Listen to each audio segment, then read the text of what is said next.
Zakaj sploh danes govorimo o samooskrbi?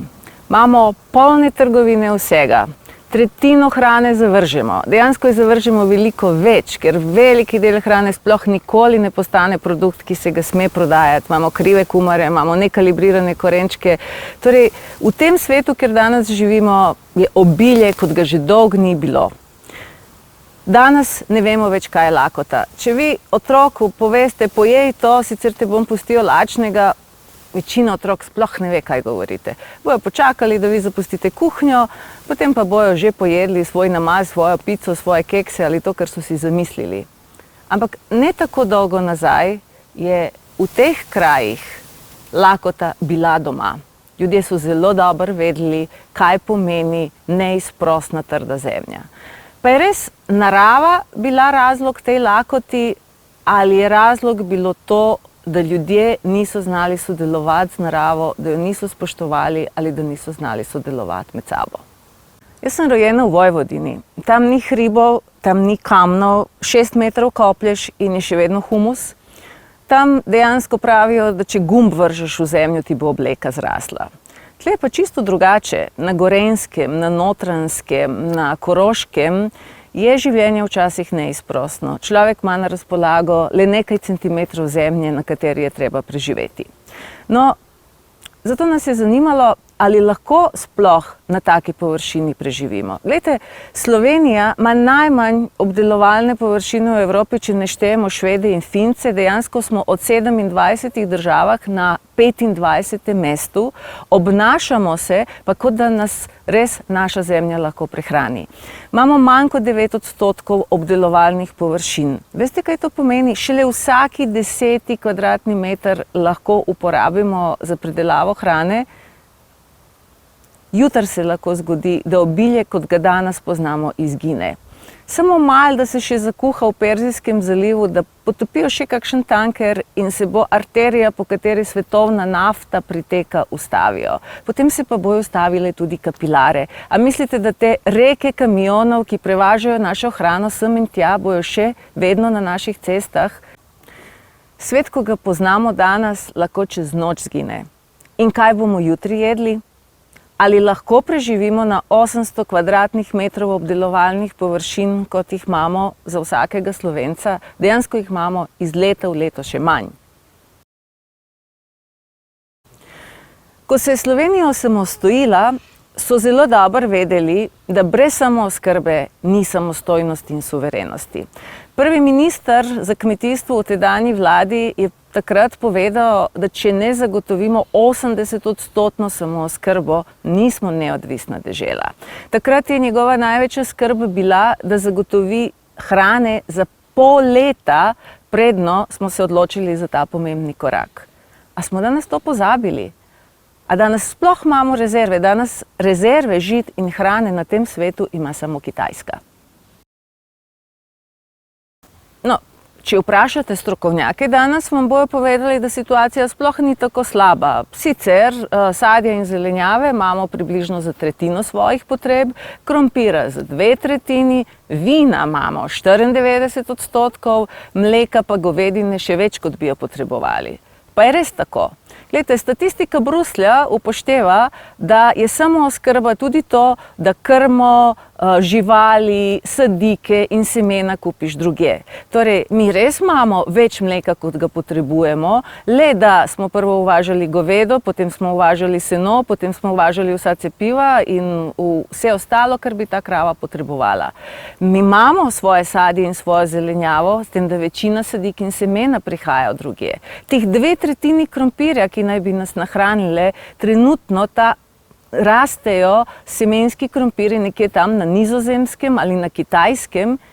In kaj, če kakšna ujma, kakšna poplava, kakšen izbruh vulkana, človeška neumnost ali kakšen sneg v juniju stolče ta semenski material?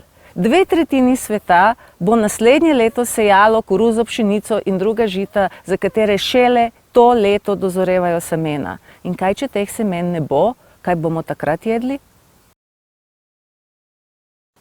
Situacija pred drugo svetovno vojno je bila, verjeli ali ne, veliko bolj harmonična, kot je danes. Danes je svet tako povezan, tako digitalen, tako soodvisen, da že en hakerski napad vrže van elektrodistribucijo, dostavo hrane, vodo, vse tisto, od česa smo danes odvisni.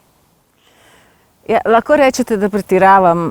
Američani imajo izraz za tiste, ki mislijo, da se nič ne bo zgodilo, zato ker ne želijo, da bi se zgodilo. Temu rečejo be-likersi, ampak ne morete živeti v svetu be-likersov. A res verjamete, da ta prenapihnjena ekonomija, ti skoraj, ne vem, groteskni politični odnosi, ta popolna neodgovornost tistih, ki naj bi upravljali ta planet, a res mislite, da to bo zdržalo še kakšnih 10, 20 let?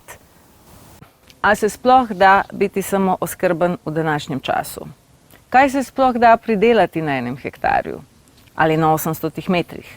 Bi lahko preživeli tudi na nekakovostnem, nerodovitnem zemljišču? A je možno tudi na Gorenjskem, na Koroškem, na Notranjskem biti samooskrben 4-letne čase? In prav vse to je botrovalo nastanku Zavoda za celostno samooskrbo, ker poskušamo v praksi udejanjiti vse to, kar gledamo na YouTubu, beremo vsi po revijah ali po knjigah. S pomočjo permakulturnega načrtovanja, s pomočjo biodinamičnih pripravkov in biodinamične filozofije in seveda s pomočjo preizkušanja lastnih meja vsak dan nastaja ta vrt, ki ga vam bomo zdaj predstavili. Najbolj zaslužna oseba noče pred kamero, tako da bom sama poskusila predstaviti, kaj lahko 2 do 3 osebe v 3 letih naredijo na 1,6 hektarjih. No, na strmini, po kateri je zelo težko hoditi, zdaj raste več kot 200 sadnih dreves in grmov, pod njimi pa je na stotine zelišč in medonosnih rastlin, ker tudi čebele rabijo imeti čim daljšo sezono. Ta parcela je zelo strma, to kamera sploh ne more ujeti, in zelo sušna, ampak tudi iz pomanjkljivosti se da narediti neke prednosti. Ta lepi bajerček je dejansko naše zajetje, kjer vodo po brežini nabiramo in jo potem distribuiramo tam, kjer jo rastline najbolj potrebujejo. In takoj zatem se nahaja seveda naš vrtiček oziroma naš vrtec, v katerem raste na tisoče majhnih sadik, ki bojo naslednja leta našle svoj prostor na parceli. Težko je verjeti, vendar ta parcela je pred 3 leti bila neprehodna gmajna.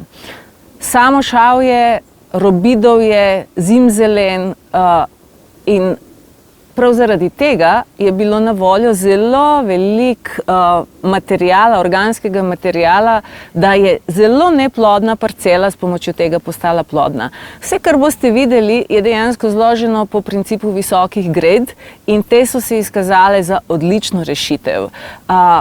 Skoraj neverjetno je, kako kljubujejo tako suši kot drugim težavam in vsako drevo, vsa zelenjava dejansko čudovito raste, zato ker so tla pod njimi zložena po principu pravih permakulturnih visokih gred.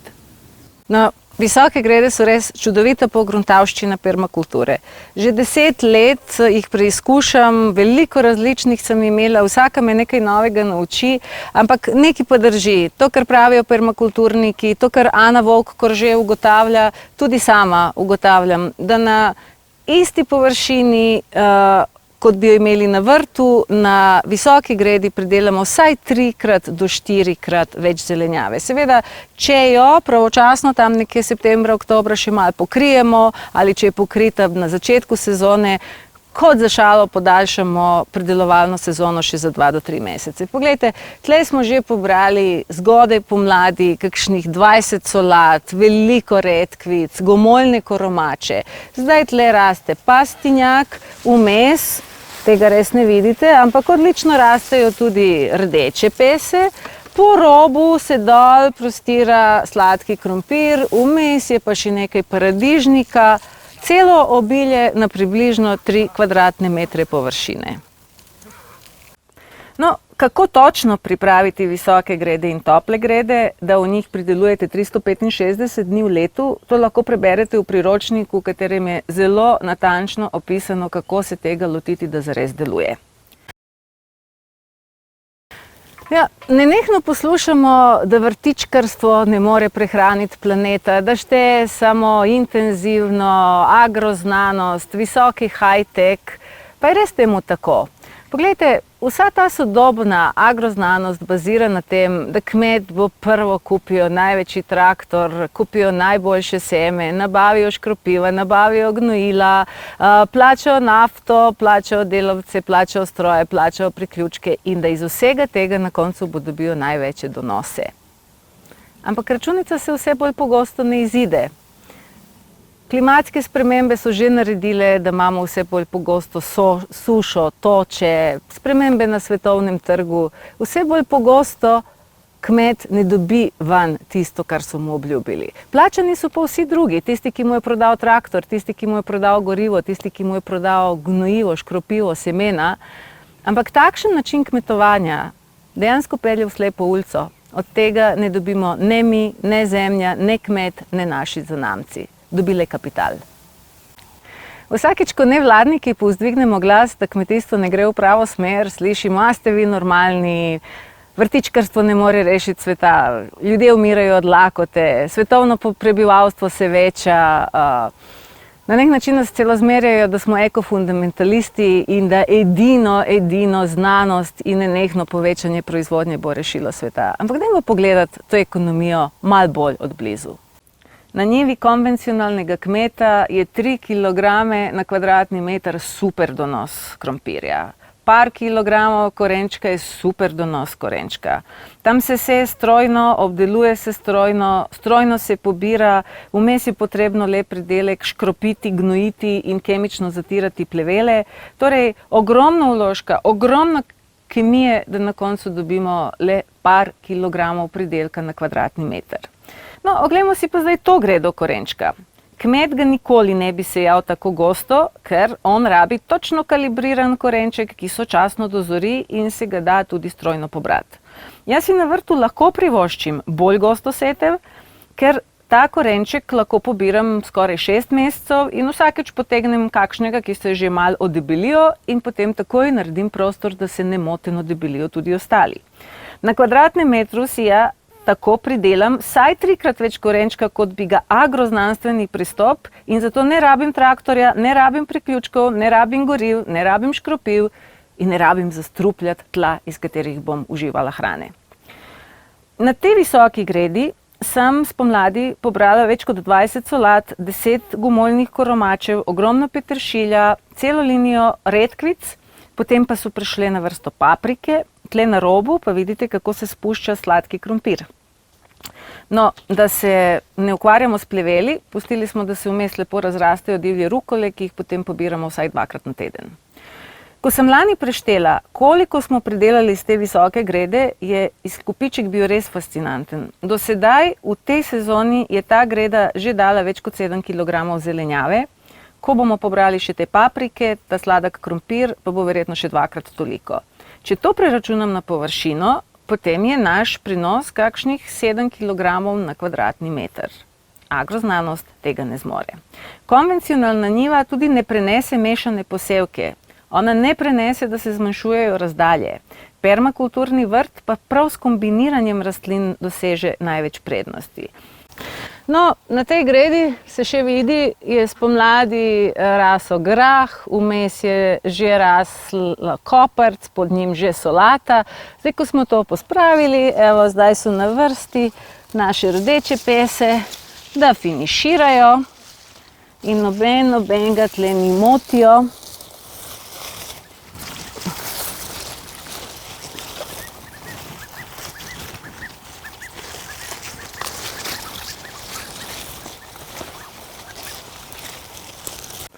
No, svet je postal globalna vas, kot vidite, prehranska dopolnila uvažamo iz vsega sveta, ampak lahko bi jih tudi gojili. Lahko bi naša zdravila rasla na našem vrtu in ker danes imamo toliko težav s črevesno floro, zakaj ne bi gojili jakon, ki ima gomolje takšne kot krompirje, še ni čas, da jih van potegnemo, ampak ko jih bomo posušili in celo zimo hrustali in uživali zelo dober posušen gomolj, ki odlično obnavlja našo črevesno floro. Če delamo s sadikami, potem dejansko rastlina polovico svoje vegetacijske dobe preživi na zelo malo prostora. Ko pa jo presadimo, potrebuje zelo malo, da doseže polno velikost. V permakulturnem načinu je delo s sadikami še dodatna prednost, ker setev, ko damo samo semena v zemljo, ne smemo zastrti za zastirkami in zato bojo skupaj z našimi semeni kalili tudi pleveli. Če damo že sadiko, potem jo lahko takoj obvarujemo z zastirko in s tem takoj rešimo dve težavi hkrati. Manj bo treba zalivati in manj se bomo ukvarjali s pleveli. Ker so rastline prvi del vegetacije občutljive na sušo, na polže, na ptiče, tudi teh izgub je manj, če se navadimo delati s sadikami. Če imate vedno dovolj sadik na zalogi, vas tudi pohod voluharja ne bo spravil iz tira. Vsaka luknja, ki nastane na vrtu, vse, kar se polomi, vse, kar zbrska moja kura, to se vse takoj zapolni z novim igralcem, ki pride s klopi za rezervne igralce. No, vse to obilje na kmetiji se še pomnoži, ko v kalkulacijo pridejo tudi živalce. Pa ne zaradi tega, ker bi hoteli zrezke, ampak zaradi tega, ker živali dejansko oplemenitijo tla, poberejo škodljivce in nam na koncu vse te škodljivce konvertirajo še v jajca, a ne punči. To je naša štajči, a ne 5 štajči. Evo. Racete kačice so odlične čistilke prostora. Odstranjujejo hroščke, polže, ogrce in vse to vam skonvertirajo v jajca. Gosi na dan popasejo zelo veliko trave in zelenico takoj gnojijo, ker nimajo premočnega in preveč koncentriranega gnoja, potem sploh niso škodljivi za travo. Zanimivo pa je, da je njihov gnoj tudi odlična vaba za muhe pa za mrčes. Zato imajo naši piščanci fast food. Postavijo se v bližino in pohrustajo vse, kaj prileti. Pred in po koncu vegetacije na določeni gredi pa so kure zelo dobrodošle. Počistijo strune, počistijo številne škodljivce, preorjejo in pognojijo gredo. Tako strune in hroščke konvertirajo v najbolj zdrava jajca, ki si jih lahko zamislite. V permakulturi je vse povezano, vsaka stvar ima več vlog. In šele takrat pridemo do prave ekonomije obilja, ki jo izračuni naših agroznanstvenikov sploh ne morejo zajeti. Zakaj bi delili v svoji glavi sadje, zelenjava pa okrasni vrt?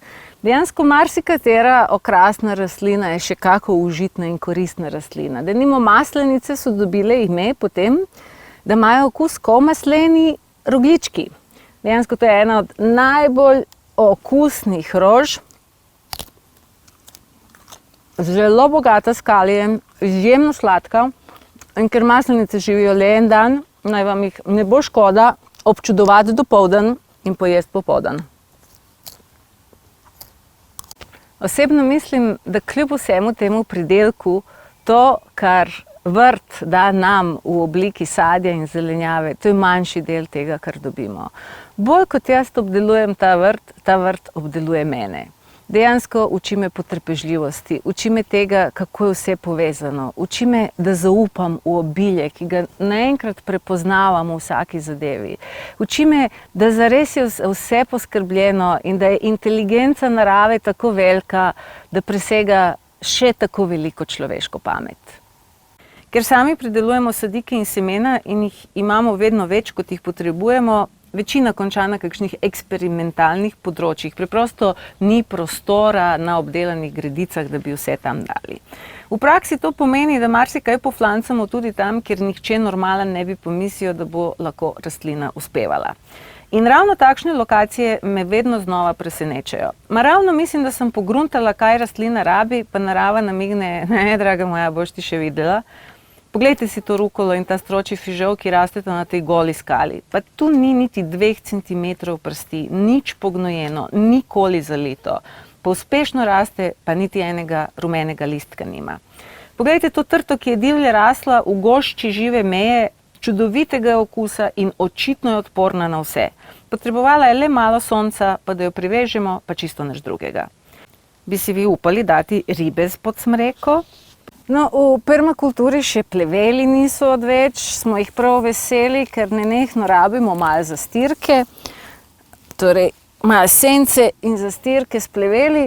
Taka mesta, za katerega bi človek rekel, pa tle nič ne more rasti, pa so idealne lege za potaknjence. Torej, tudi vse, kar odrežemo, ne gre na kompost, ampak mogoče iz tega zraste naslednja rastlina. In poglejte, tle so eni stari črni ribezi, zelo žlahtni, zelo aromatični. Idealno jim paše, senca je od spodaj pod tem sodom, ker raste svetlobni koren, imajo vedno vlago in tle čakajo svojo priložnost, da jih pokliče kakšen novo urejeni del parcele. Lanskoletni, ki so tako izgledali, se zdaj nahajajo in cela vrsta jih je in naslednje leto jih bomo že obirali. No, tu je mojih prvih 100 grmov sivke.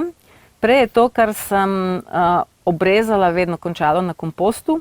To leto sem prvič odrezane vejice potaknila in poglejte jih, kljub suši so se prejele in naslednje leto bojo že presajene in iz njih bo nastala cela avenija avtohtone sivke.